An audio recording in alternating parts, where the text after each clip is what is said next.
Hey folks, hello, this is Garrett Monroe from Hiram College, and we are working through design thinking. We're here in module 3, and we're focused on this first step of the design thinking process called empathize, or it's called what is, depending on the framework you're using. We like to use the terms interchangeably. We're looking at what is the reality of the current situation, the topic, the subject we're trying to understand more, maybe the problem we're trying to express and eventually solve or improve. And so this presentation, we're going to cover two big ideas: using a human needs perspective, unmet and met human needs, that is, and then also talking about ethnographic interviews, how to conduct an interview, how they work, and why they're helpful. And that'll get you ready for the assignment you'll be completing for this module, which will be actually doing some interview work and do some analysis. So let's jump into it. As with all of these, there are resources and activities that you'll complete as you go through these. Feel free to pause the video, take notes, rewind it, post questions and so forth as you work through them. The beauty of this sort of go at your own pace stuff is it really is yours, and you can rewatch work and so forth. So by no means should you just go through it straight through and expect to have everything down. So yes, basically design thinking, a little bit of a review, is this interdisciplinary process we're using to solve kind of messy, complex problems using a framework.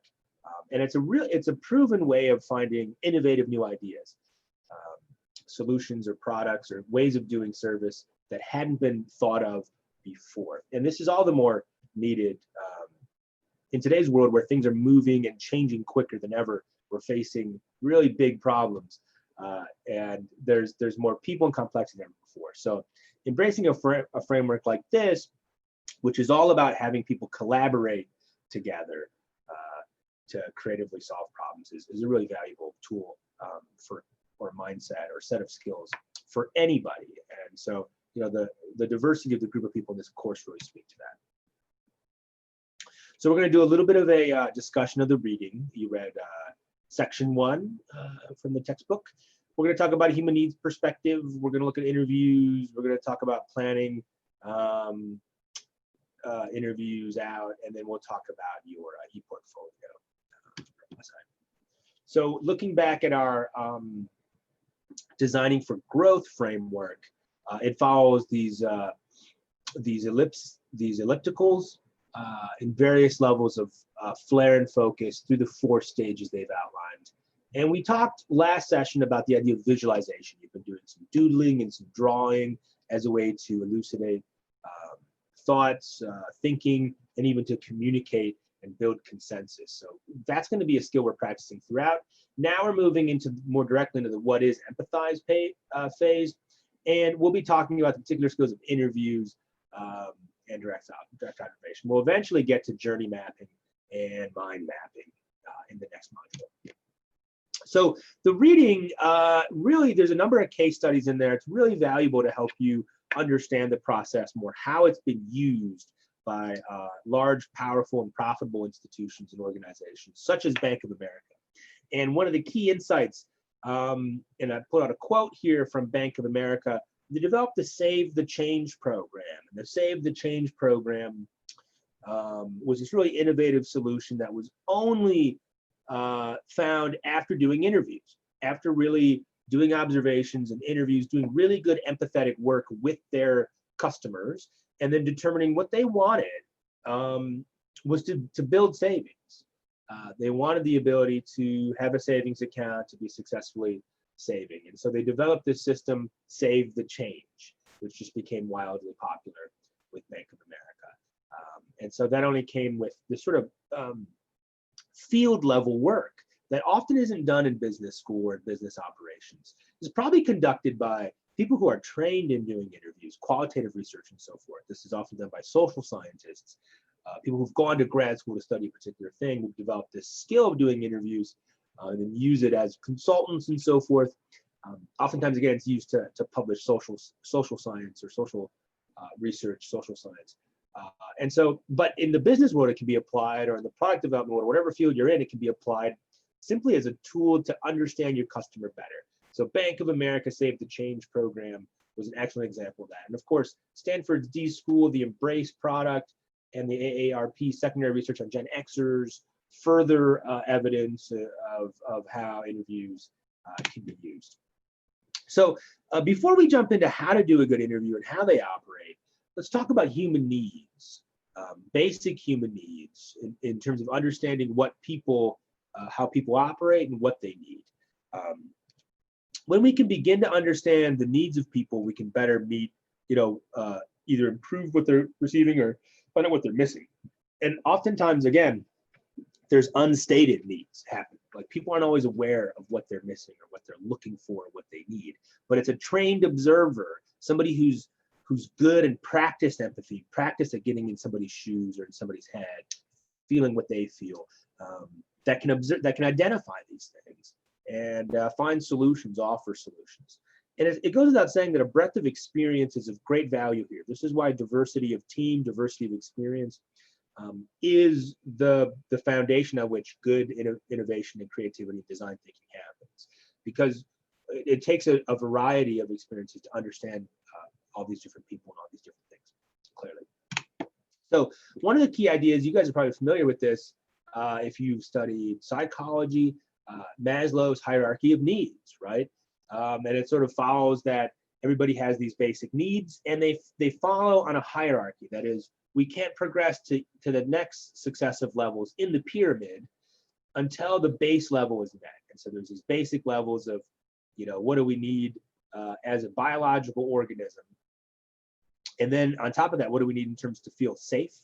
And then on top of that, and this is where a lot of products and services we see today fall under, meeting these sort of social emotional needs, such as love and belonging, esteem, feeling status, recognition, strength, freedom, and of course this final kind of top of the pyramid, self-actualization, fully realizing our gifts and potential, being totally in the moment, totally in flow, feeling at least like we're doing what we're here to do. None of that can happen without each of this brickwork being laid beneath it. So if you think about a lot of products, even food, right, the topic of our project, it oftentimes goes beyond just, oh, I need sustenance to sustain my biological organism.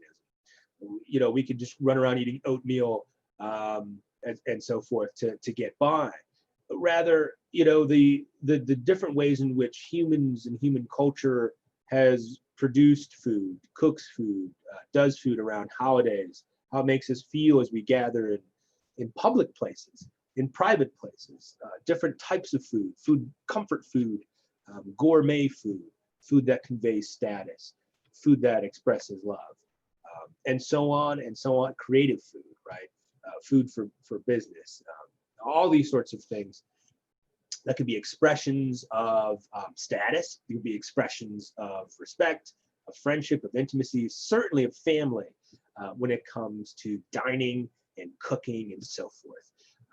And so the ways in which food and dining and restaurants are presented, the ways in which they're created, can meet these needs in a variety of ways. And we think about, such cliches as the Olive Garden, right? I don't know if this is still their slogan, but at one point the Olive Garden was, when you're here, you're family.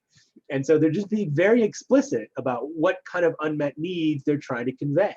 This is a place for family. It's a place to feel good. It's a place, beyond that, it's a place that, many families can afford to feed everybody, right? And so they often, match that value proposition with discounted food and deals like the breadsticks. So Maslow's hierarchy needs powerful tool for powerful perspective for thinking about doing interviews, thinking about our customers and stakeholders. What is between the lines? Sometimes this involves zooming out of the actual interview happening. This is a list of universal human needs, and this is sort of another way of doing what we were just looking at. The need for connection. And here's a series of words to describe sort of ways in which we build or feel connection. Honesty, right? Play. Are our needs for play being met? We're deeply social creatures. Peace, autonomy, meaning. And so this list is extremely useful to understand or to apply to either your direct observations or your interviews. We'll return to this as a tool, as an index for you to do analysis. But being acquainted with it forefront will help us certainly. So you could one exercise now would be to respond to this question in your process journal. You might pause and do a little bit of writing, maybe spend 10 minutes here and think about where do you commonly experience one of these needs at Hiram College. So one of these might gravitate to you, such as a feeling of peace, such as a feeling of autonomy or meaning, such as a feeling of connection. Where do you get that when you, as a member of Hiram College? Might be a place, might be a person, might be an activity, and just sort of jot on that. And so on the one side, you'll reflect on that, and then the other side, you reflect on where do you have an unmet need? Where do you know you're missing something? What is sort of missing from the equation? Where could that be? Is that, anyway, I won't prime you, but I hope you can take a moment and reflect on just in sort of a T-chart with met need at Hiram College and unmet needs somewhere, perhaps. Just a way of sort of warming up the process journal, and you might choose to develop this later as a blog post. So go ahead and pause and work on that now. Okay, so let's get a little further into ethnographic interviews. So ethnographic interviews is a qualitative research method where researchers, in this case you, researching your audience, observe and or interact with the study's participants in their real life environment. So this is field work. This is work that's been done by people who study people, anthropologists, ethnographers, who are interested in human culture, understanding it more. And of course, the insights that these experts rend are more often than even the culture is aware of themselves. So oftentimes a culture or a community or an individual isn't as self-aware as you might assume. They're not always aware of why they do a certain thing the way they do it, so much as that's just become a sort of routine or a sort of tradition or a sort of subconscious thing that has become ingrained. And so as an ethnographer, an anthropologist, or even as a design thinker, you need to begin developing the skill set of observing and analyzing. And that does take a bit of life experience to do the empathetic work, and it takes a bit of book learning and theoretical learning as we're getting into this, psychological, sociological, human cultural, and so forth. But you'd be surprised at just applying your experience and just applying your thought to this might rend some really powerful, simple insights. So the research goals are utilizing what we call ethnographic interviews, describing practices, experiences, and values, is of course very important here, within a community by gaining insight and explanation from a combination of the members themselves and the researcher's sense making of what is happening. So we're really interested in, in the case of Bank of America, they did an ethnographic study on their customers to find out what are their values, experiences, and practices to better meet their needs with a new program, which also grew their brand, it grew their customer base and made their people perhaps more loyal and certainly grew their savings. So one way of beginning to do observation, one framework for applying, for understanding interviews and observation is by using this Edgar Scheinian model of doing artifact analysis. This is often called, this is from organizational studies, this is a model of organizational culture. You apply broadly or other places outside of org culture. It's sometimes called the iceberg model of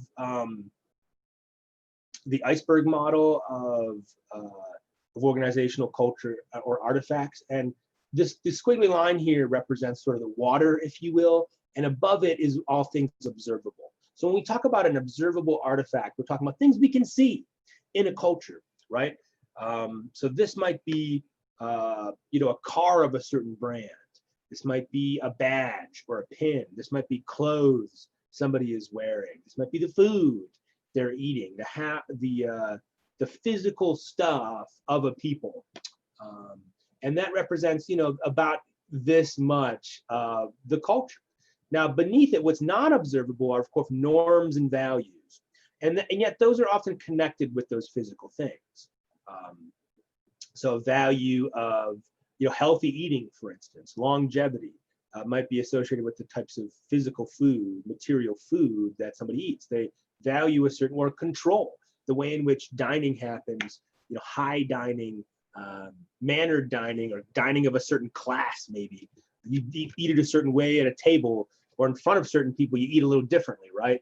And so this conveys a little bit, this conveys certainly respect. This conveys respect for certain family members, perhaps, or guests, or strangers, something like this. You know, you eat it a certain way.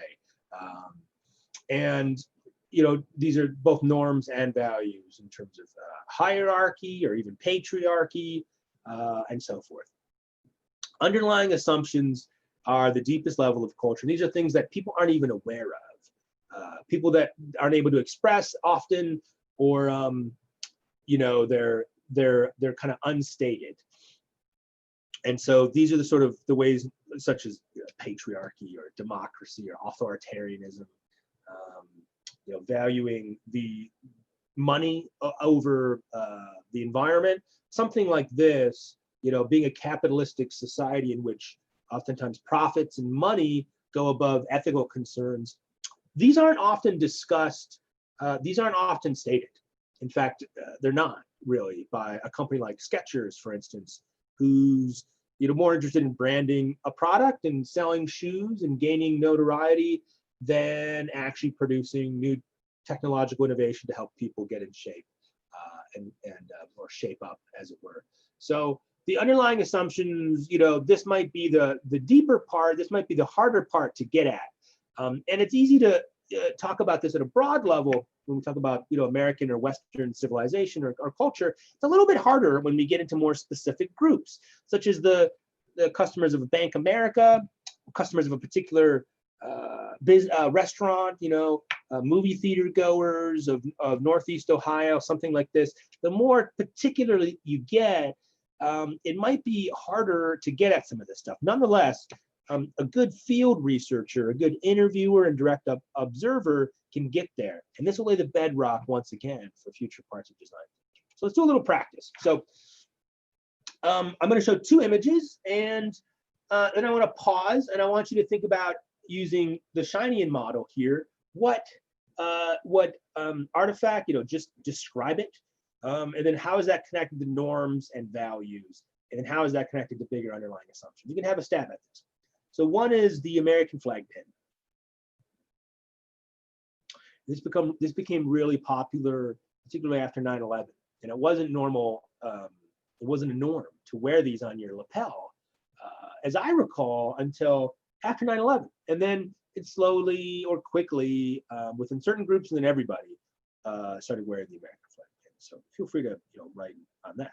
The next one, and pause after this and work on both of these, is rolling coal. So this is less a material thing. There's material artifact is, of course, the black smoke, and engineering your car. There takes a modification of a truck to do this.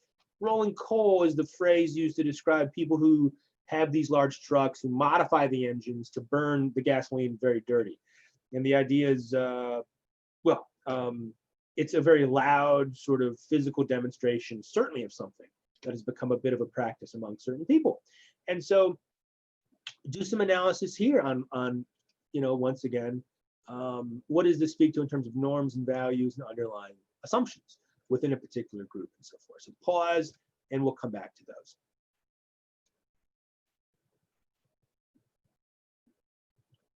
All right, so it's not too hard to do the work here.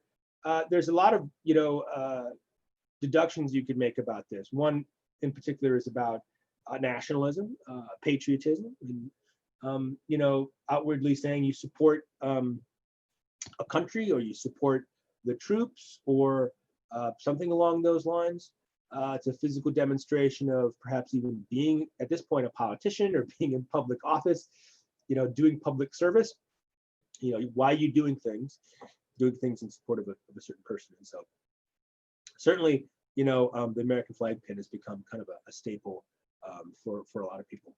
Rolling coal, this could mean a lot of different things, a lot of different people. I think it's certainly associated with being skilled at modifying your truck, being skilled at, working with your hands.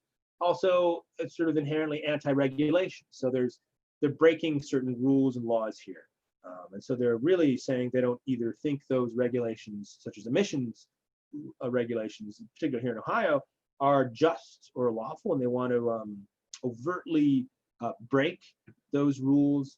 Or maybe they're denying perhaps climate science, climate change science, that they don't think this is a real problem, or they don't think it's a problem that deserves any sort of priority.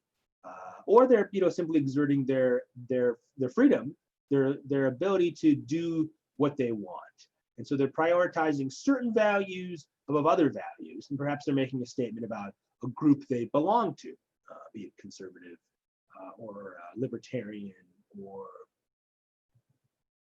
something else.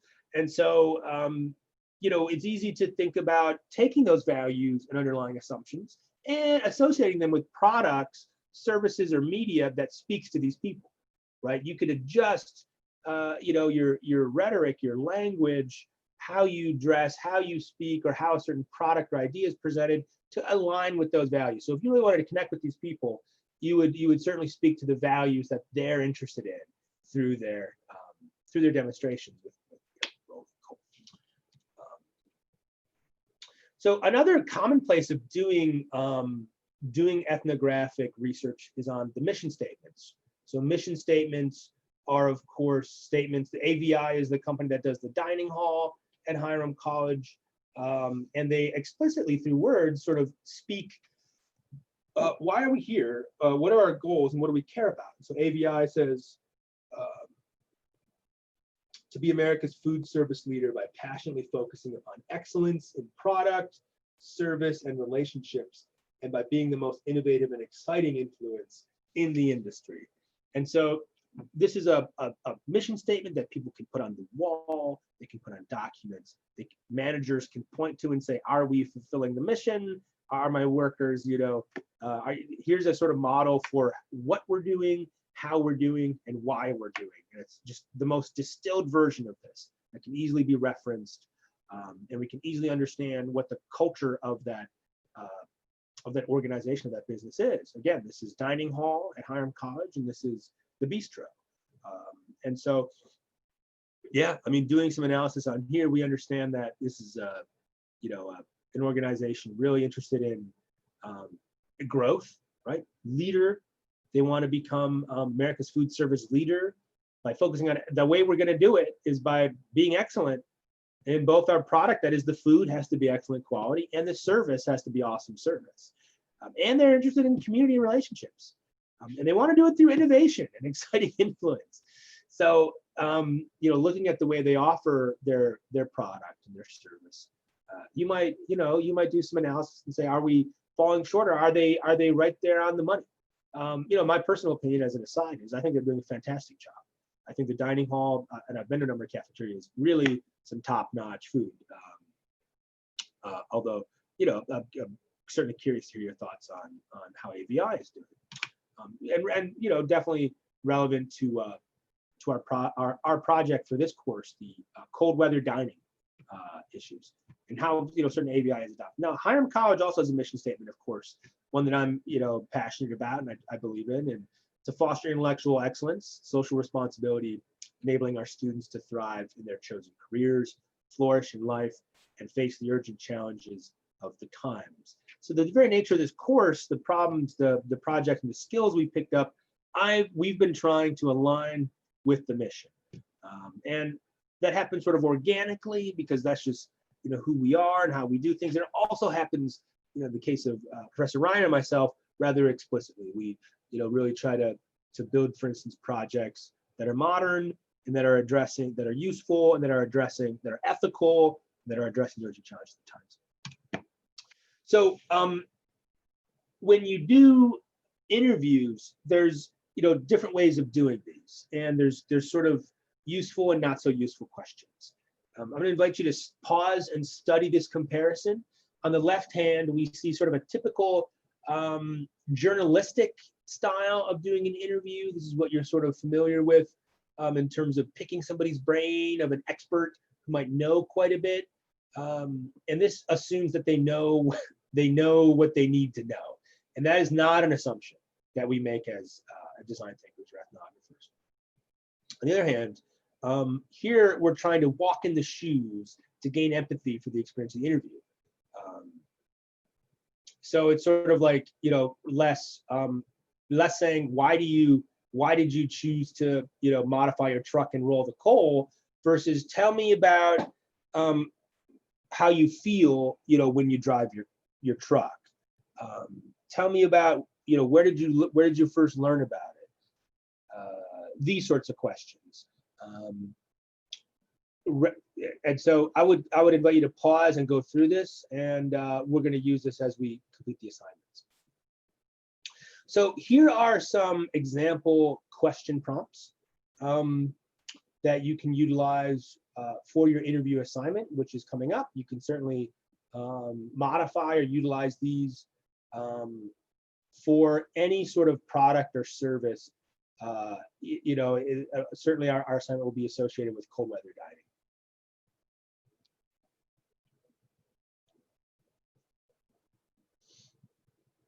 So here are some further tips for the interview process. Once again, these are for our Designing for Growth field book. And these are some real tips for doing good interviews. We want to ask short, factual questions. So we don't want to, we want to really get them talking. We want to get our interviewee opening up. We want to practice listening. So we want to find sort of the right questions. Find the sort of, and sometimes this involves sort of surveying, asking a few questions, and then just letting them speak. If you could, and it's sometimes easy to see once you field a few questions, then you find one where they're more excited or interested in. And then sort of doing follow-up questions on that topic is oftentimes, once you find like a space, they're really responding to that one question, asking a few like very short follow-up questions is often the tactic to get them, to dive into more. Just simply takes practice, and get specific examples. If they say, I feel X, Y, Z, or this is how I often do it, really saying, give me an example is a great way, again, of building more texture on a particular example. Recording's a great idea. And listen for attitudes, values, and beliefs, as we've already kind of gone over quite a bit. So I would pause and study this section, and you get a chance to actually practice this in course. Okay, so that was a brief lesson on ethnographic interviews and human needs perspectives for doing empathetic research for design thinking. Thank you, and I'll see you in small group and on modules.